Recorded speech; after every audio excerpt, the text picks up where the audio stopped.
नमस्कार,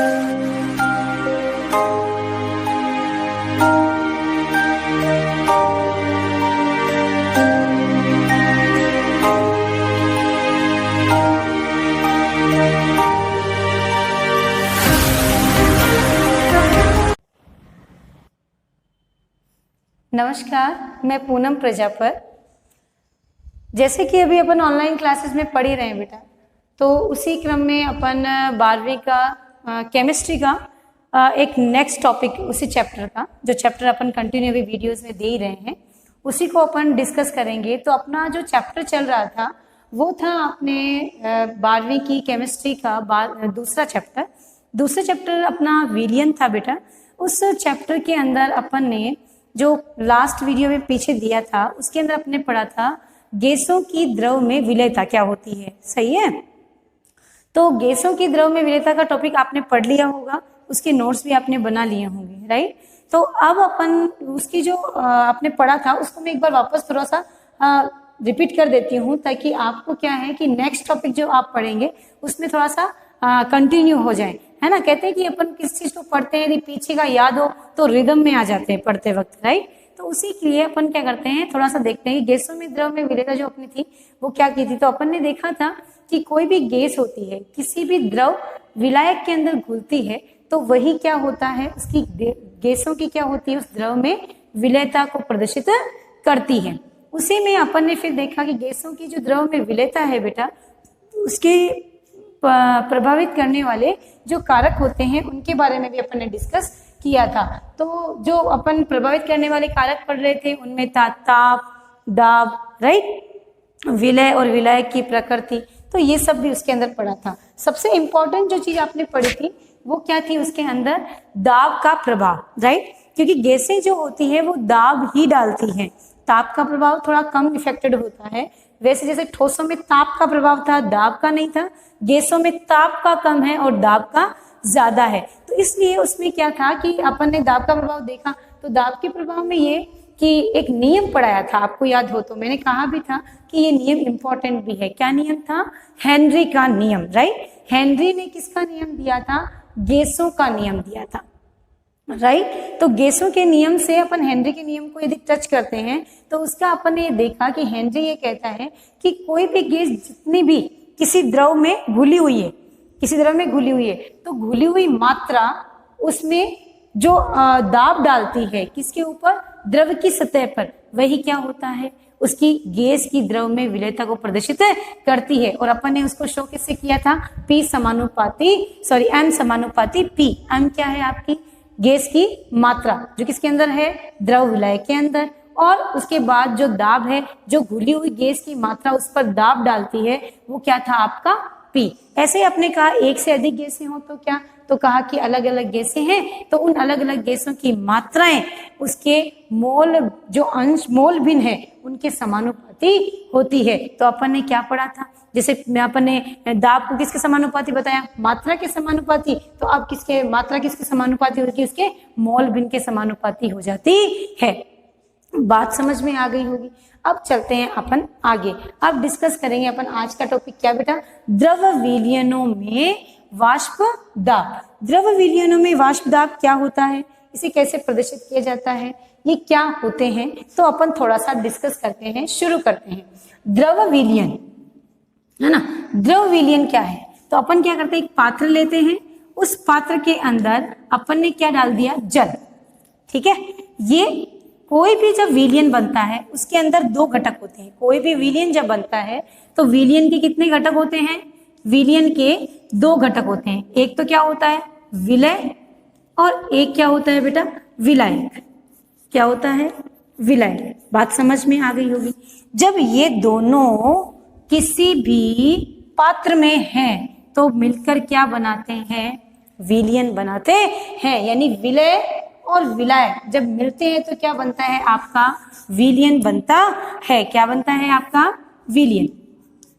तो ये कहा गया कि द्रव विलयनों में वाष्पदाब, तो ये वाष्पदाब कैसा होता है, किसी भी द्रव विलयन में जब कोई विलय डाला जाता है, राइट, कोई क्या डाला जाता है, विलय, और वो विलय क्या होना चाहिए, वाष्पशील, राइट, जब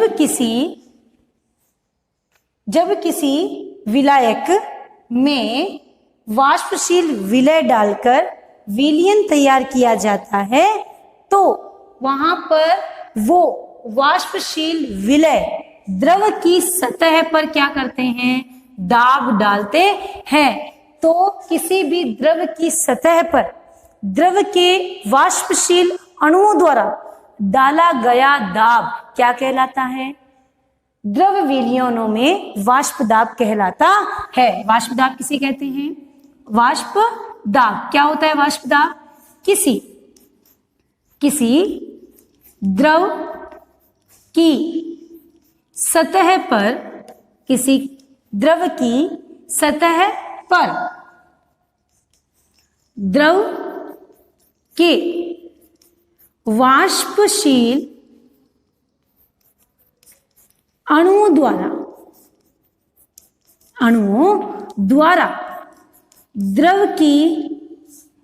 द्वारा डाला गया दाब क्या कहलाता है, द्रव विलयन का वाष्प दाब कहलाता है। वाष्प दाब कहलाता है। वाष्प दाब किसे कहते हैं, किसी द्रव की सतह पर द्रव के वाष्पशील अणुओं द्वारा डाला गया दाब द्रव विलयन का वाष्प दाब कहलाता है। यानी कि कोई भी वाष्पशील विलय यदि द्रव की सतह पर दाब डाल रहा है तो उस विलयन पर वो क्या कहलाएगा, उसका वाष्प दाब कहलाता है। ये तो क्या था आपका वाष्प दाब। अब अपन चलते हैं, जब कोई भी द्रव विलयन है तो उसमें वाष्प दाब तो होता है पर वाष्प दाब में अवनमन भी होता है। तो एक शब्द आता है, आप इसका स्क्रीनशॉट ले सकते हैं कि ये क्या कहना चाह रहा है। परिभाषा अपने को पता होनी चाहिए, वैसे तो मैंने वहां पर डायग्राम बना दिया है। आगे चलते हैं, वाष्प दाब के बाद में अपन बात करते हैं द्रव विलयन का। जब वाष्प दाब ज्ञात करते हैं तो एक शब्द आता है बेटा, क्या, वाष्प दाब अवनमन। वाष्प दाब अवनमन, वाष्प दाब वाष्प के कणों द्वारा द्रव की सतह पर डाला गया दाब। अवनमन मतलब कमी। अवनमन मतलब क्या होता है बेटा, कमी, यानी वाष्प दाब में कमी। तो वाष्प दाब में कमी क्या होती है, तो अपन कैसे रिप्रेजेंट करते हैं, आइए पहले एक बार समझ लेते हैं, उसके बाद उसकी परिभाषा आपको लिखकर दिखाएंगे। तो वाष्प दाब में जो कमी है वो किस तरह से होती है। अपन क्या करते हैं, ये आपके सामने डायग्राम बनाया हुआ है। अपन क्या करते हैं, एक विलयन है, राइट। उस विलयन में अपने पास क्या है बेटा, विलायक, और क्या है बेटा, विलय। जब कोई भी अपने पास विलयन है, उस विलयन के अंदर क्या मिलाया जाता है, कोई भी अवाष्पशील पदार्थ। समझ में आ गई होगी बात। जब किसी विलयन में अवाष्पशील पदार्थ मिलाकर विलयन तैयार किया जाता है, तो अपना विलयन कैसा है, जिसके अंदर क्या है, विलय प्लस विलायक, राइट है ना। जब किसी भी पात्र में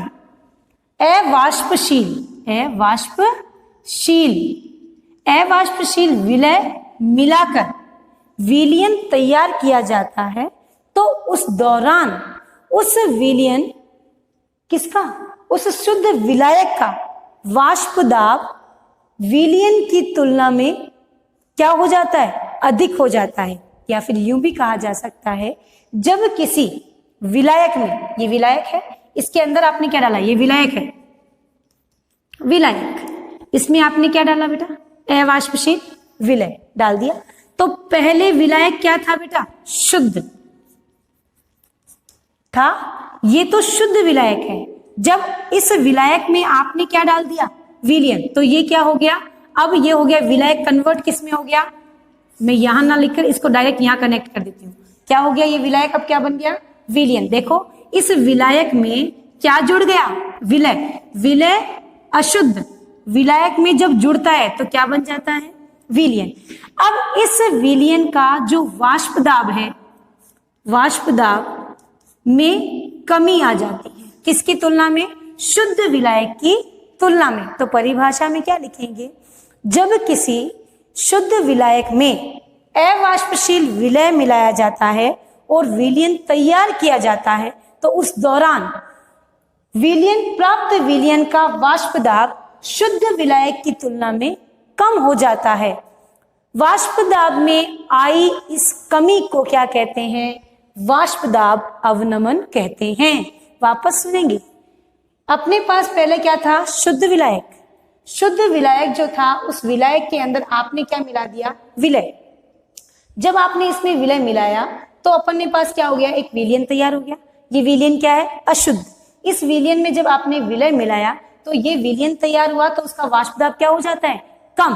किसकी तुलना में? शुद्ध विलायक की तुलना में। आप कहें तो एक बार वापस अपन देख सकते हैं कि ये किस तरह से अपन इसको आइडेंटिफाई कर सकते हैं, अच्छे से क्लियर कैसे कर सकते हैं, क्योंकि कई बार बच्चे घूम जाते हैं। आइए, एक पात्र लिया और इसके अंदर क्या है बेटा? शुद्ध विलायक। शुद्ध विलायक लिख दिया, शुद्ध विलायक। अब ये शुद्ध विलायक जो है, यहां पर एक शुद्ध विलायक और है अपने पास, ठीक है? शुद्ध विलायक। इस विलायक में आपने क्या डाला? एक विलय डाल दिया। क्या डाल दिया बेटा? विलय, जो क्या है? अवाष्पशील है। ठीक है, हम यूं भी कह सकते हैं, कोई भी क्या डाल दिया? विलय इसके अंदर डाल दिया। जब आपने विलय डाला किसके अंदर? विलायक के अंदर, तो कहा गया कि अपने क्या तैयार हो गया? विलय प्लस क्या बन गया? विलायक। तो क्या आ गया आपके पास? विलयन। विलयन तैयार हो गया। इस विलयन का और इस विलायक का वाष्प दाब यदि आप चेक करेंगे तो इसका वाष्प दाब जो होगा वो इसकी तुलना में क्या होगा? अधिक। यानी कि इस विलयन के वाष्प दाब में क्या आ गई बेटा? वाष्प दाब में कमी आ जाती है। इसे ही अपन क्या कहते हैं? वाष्प दाब में अवनमन। आइए परिभाषा देखते हैं। जब किसी विलय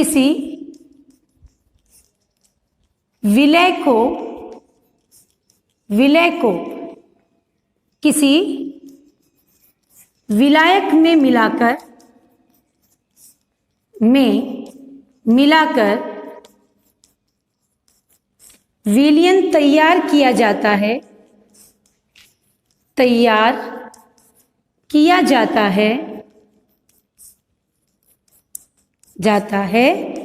तो विलयन का वाष्प दाब शुद्ध विलायक की तुलना में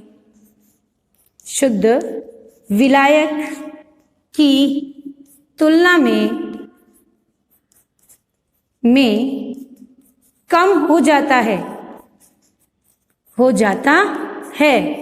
इस प्रकार वाष्प दाब में आई कमी, इस प्रकार वाष्प दाब में आई कमी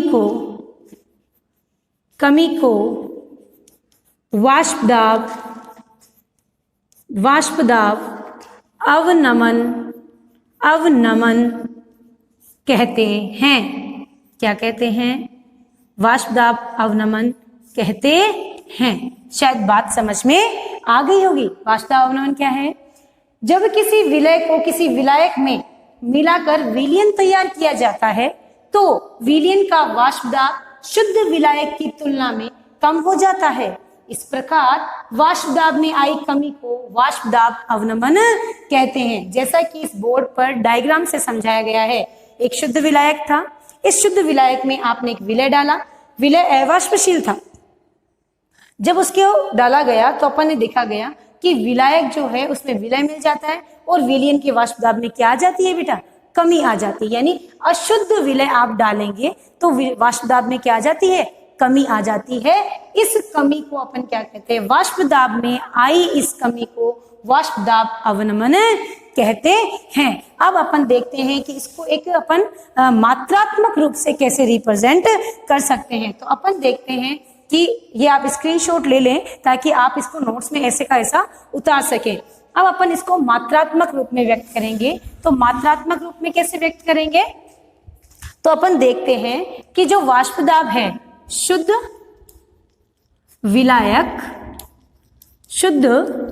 विलायक का वाष्पदाब, जो वाष्पदाब है वो क्या होगा बेटा, पी नॉट। विलयन जिसमें अशुद्ध विलय मिला हुआ है, विलयन का वाष्पदाब क्या होगा बेटा, पी। आ गया।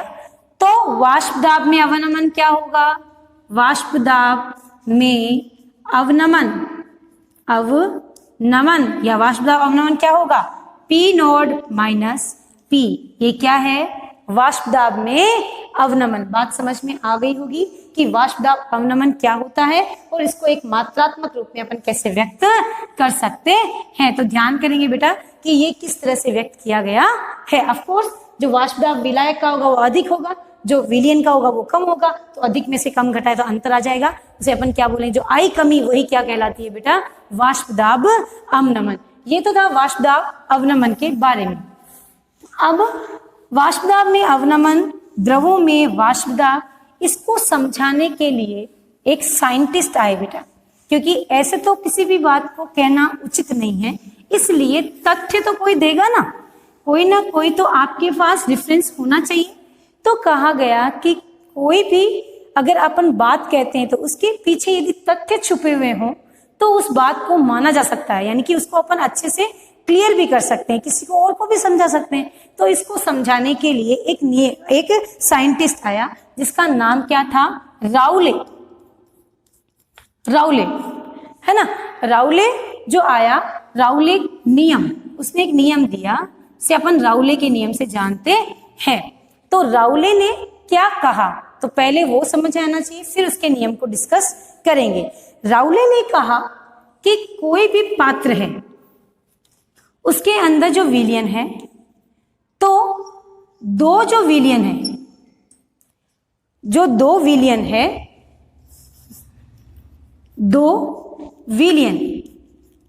दो विलयनों की सांद्रता मतलब मात्रा तथा उनके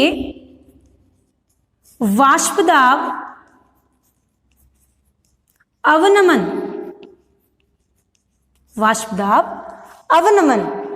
के बारे में मात्रात्मक संबंध दिया।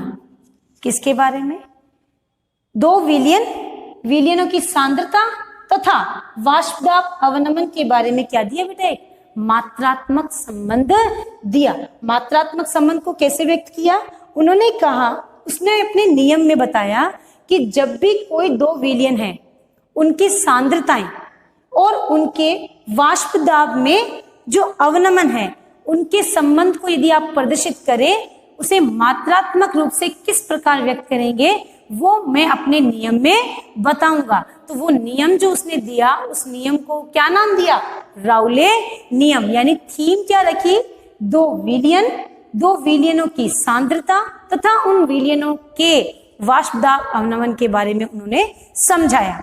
इसको समझाने से पहले एक और जो शब्द है जो इस टॉपिक से ही कोरिलेट करता है, वो शब्द है आपेक्षिक अवनमन। आपेक्षिक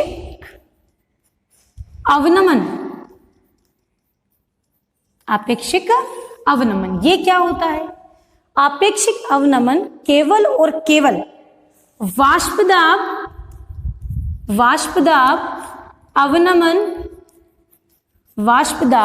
अवनमन तथा शुद्ध विलायक के वाष्पदाब के अनुपात को व्यक्त करता है। अर्थात आपेक्षिक अवनमन क्या है, वाष्पदाब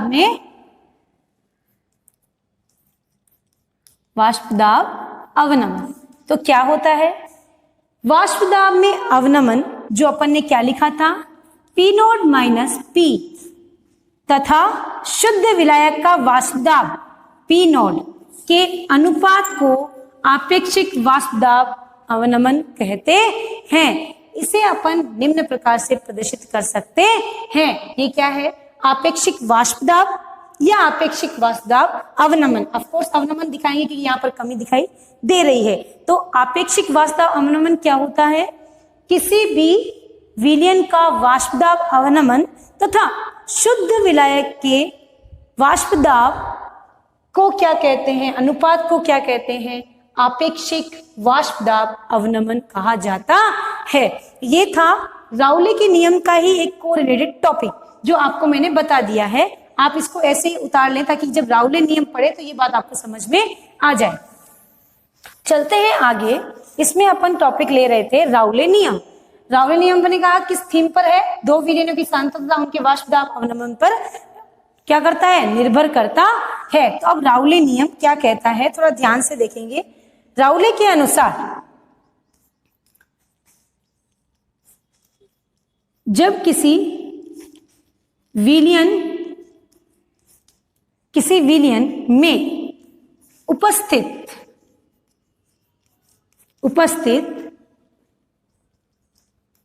घटकों का वाष्प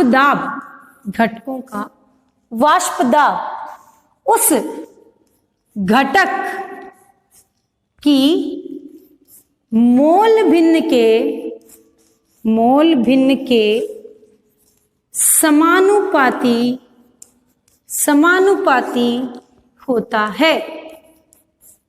समानुपाती होता है। किसी विलयन में उपस्थित घटकों का वाष्प दाब, हम इसका वाष्प दाब आंशिक भी लिख सकते हैं, आंशिक वाष्प दाब उस घटक की मोल भिन्न के समानुपाती होता है। अपन कैसे देखेंगे? आइए, अपने पास एक विलयन है। उस विलयन में क्या करते हैं? अपने पास घटक कितने हैं? दो। कौन कौन से हैं? घटक ए, घटक बी। दो घटक हैं। तो राउले ने जो भी विलयन लिया उस विलयन को दो भागों में डिवाइड किया। दो प्रकार कौन से बताए विलयन के? एक तो वाष्पशील विलय युक्त विलयन के लिए राउले नियम। दूसरा अवाष्पशील विलय युक्त विलयन के लिए राउले नियम। शायद बात समझ में आ गई होगी। दो प्रकार बताए हैं। कौन कौन से? पहला कौन सा है? विलयन के दो प्रकार बताए। किसके? इस विलयन को दो कैटेगरीज में डिवाइड किया।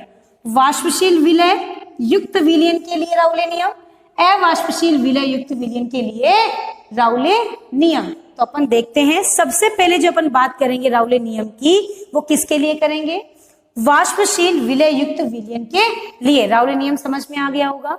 जब किसी विलयन में उपस्थित घटकों का आंशिक वाष्प दाब उस घटक, जब नहीं लगाए तो भी चलेगा, किसी विलयन में उपस्थित घटकों का आंशिक वाष्प दाब उस घटक की मोल भिन्न के सदैव क्या होता है बेटा? समानुपाती होता है। अर्थात P समानुपाती X।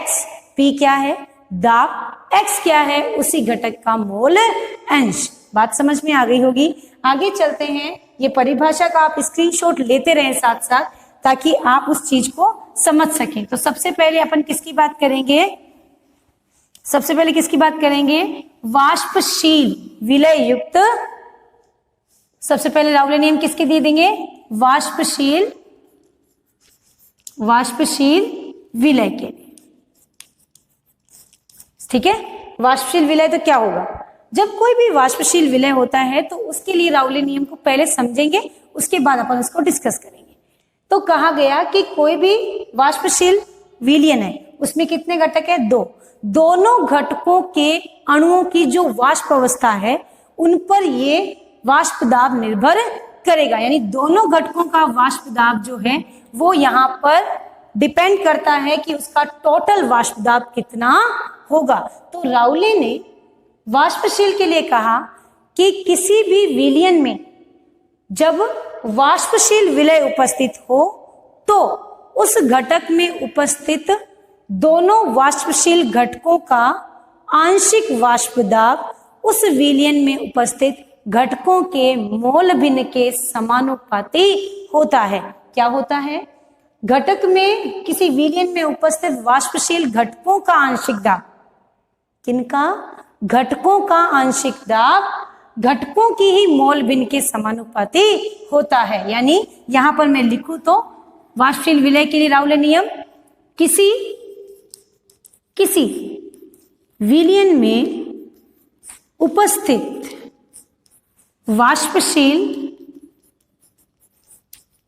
वाष्पशील घटकों का आंशिक वाष्प दाब उस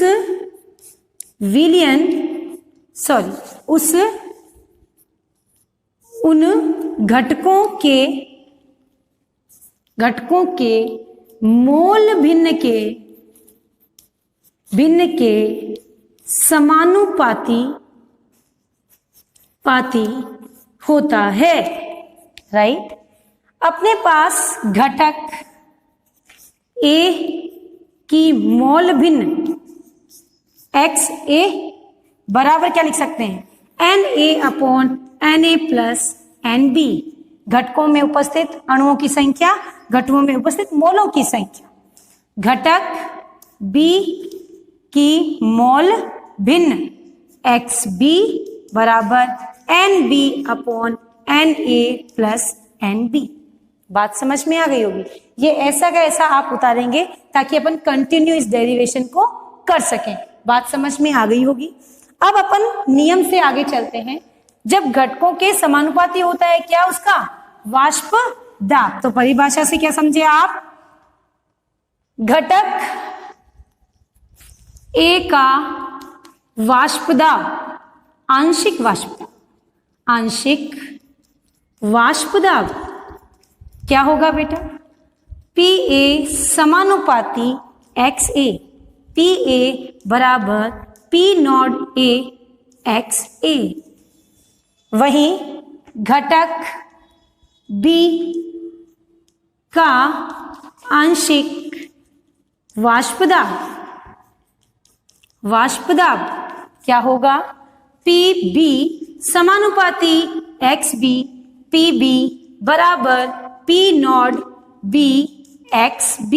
ये क्या है आपके घटक B का, ये क्या है बेटा घटक A का। यानी किसी विलयन में दो घटक हैं, उन दोनों घटकों का वाष्प दाब यानी आंशिक वाष्प दाब यदि देखें तो PA बराबर P0 XA, PB बराबर P0 B XB। अब दिमाग में क्वेश्चन ये आया होगा कि P0 A क्या है?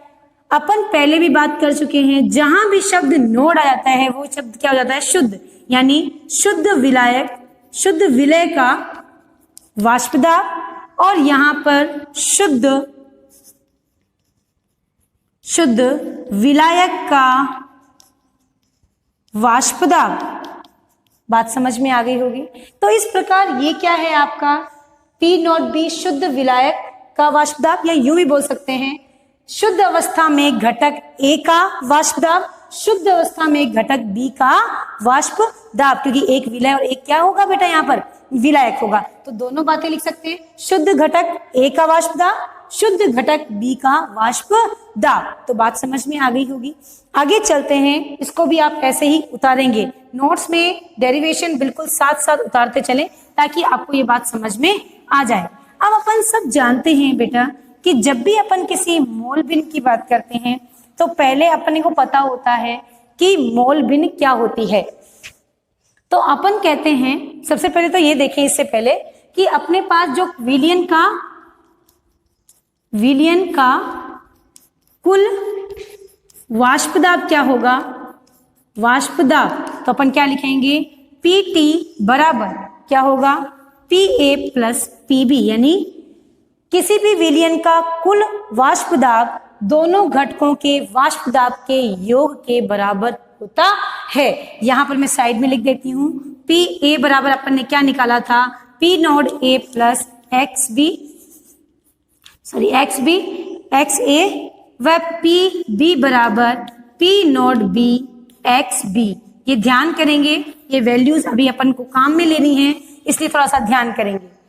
टोटल वैल्यू आ गई। अब अपने को पता है कि जब भी अपन किसी मोल बिन की बात करते हैं तो मोल बिन जो होती है बेटा, मोल बिन होती है X A plus X B हमेशा एक, यानी मोल बिन किसी भी विलयन में कितने भी घटक हो उन सब घटकों का योग सदैव एक या एक से कम ही होता है। एक से अधिक कभी भी मोलों के जो घटक होते हैं उनका मान नहीं आता है। तो ध्यान रखेंगे, ये वैल्यू हमेशा याद रखेंगे, x A plus X B बराबर ए।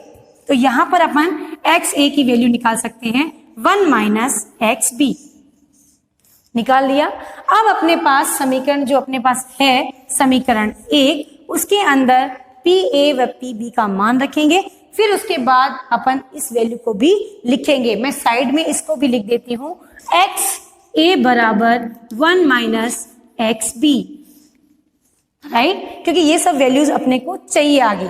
थोड़ा ध्यान करेंगे, आगे चलते हैं। वाष्पशील विलय के लिए ज्ञात कर रहे हैं, कुल दाब ज्ञात हो गया, तो अब अपन आगे चेक करते हैं।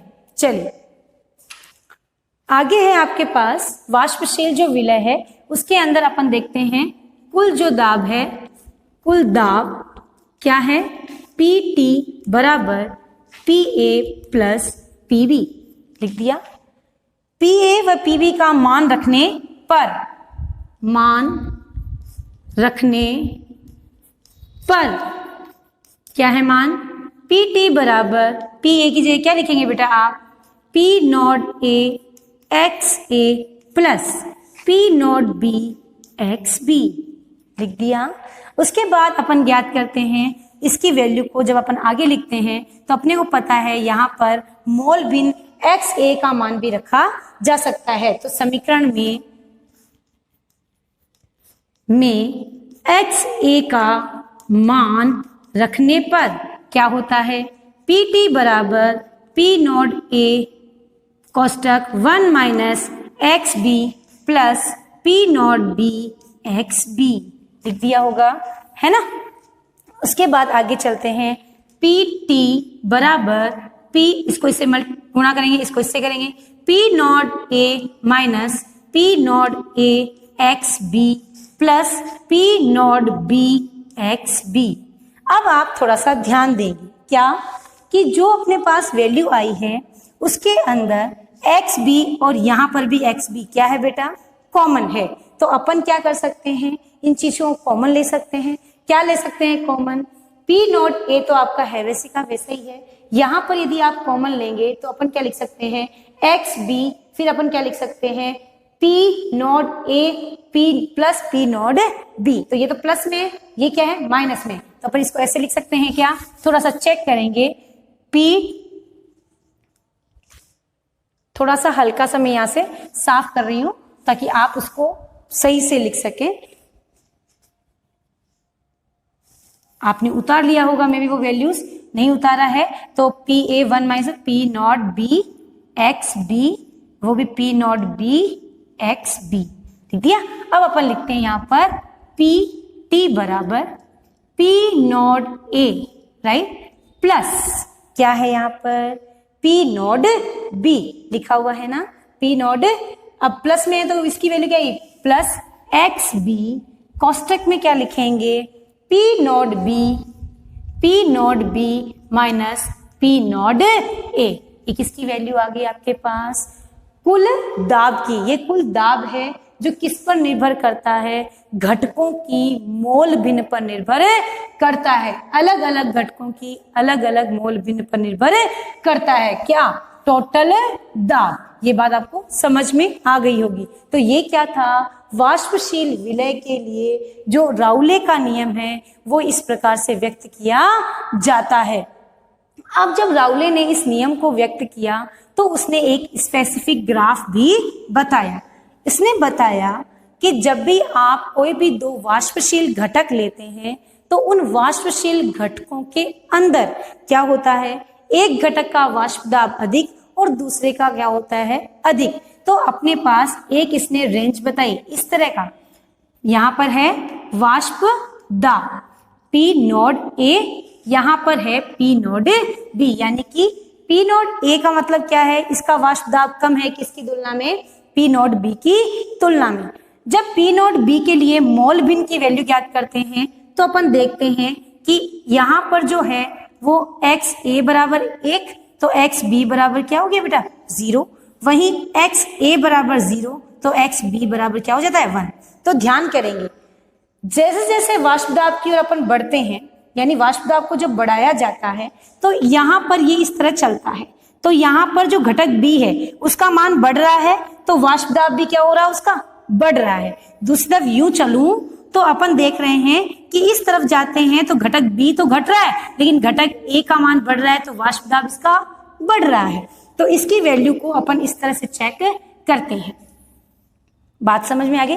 पी ए के लिए यहाँ पर ये वैल्यू क्या है 0, वही पी बी के लिए यहाँ पर वैल्यू क्या है 0। तो इस प्रकार का जो एक संबंध बताया कि जब घटकों का मान बढ़ता है तो वाष्प दाब भी बढ़ता है, अर्थात मोल भिन्नों के साथ वाष्प दाब जो होता है समानुपाती रूप से बढ़ता व घटता है। यहाँ पर मान बढ़ता है तो वाष्प दाब बढ़ता है, यहाँ से मान घटता है तो वाष्प दाब भी घटता है। तो ये था आपका क्या राउले नियम, किसके लिए, वाष्पशील अणुओं के लिए। यदि किसी विलयन में वाष्पशील विलय मिला दिया जाए तो उनके अंदर जो थेरेपीज लगाई जाती है वो क्या होती है बेटा, वो होती है आपके वाष्प दाब में अवनमन या वाष्प दाब में उन्नयन को व्यक्त करती है। ये वाष्पशील अणुओं के लिए राउले नियम।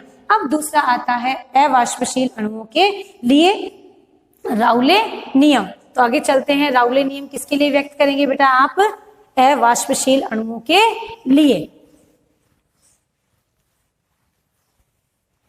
अवाष्पशील अणुओं के लिए राउले नियम क्या कहना चाहता है, तो थोड़ा सा चेक कर लेते हैं। राउले नियम अवाष्पशील अणुओं के लिए या अवाष्पशील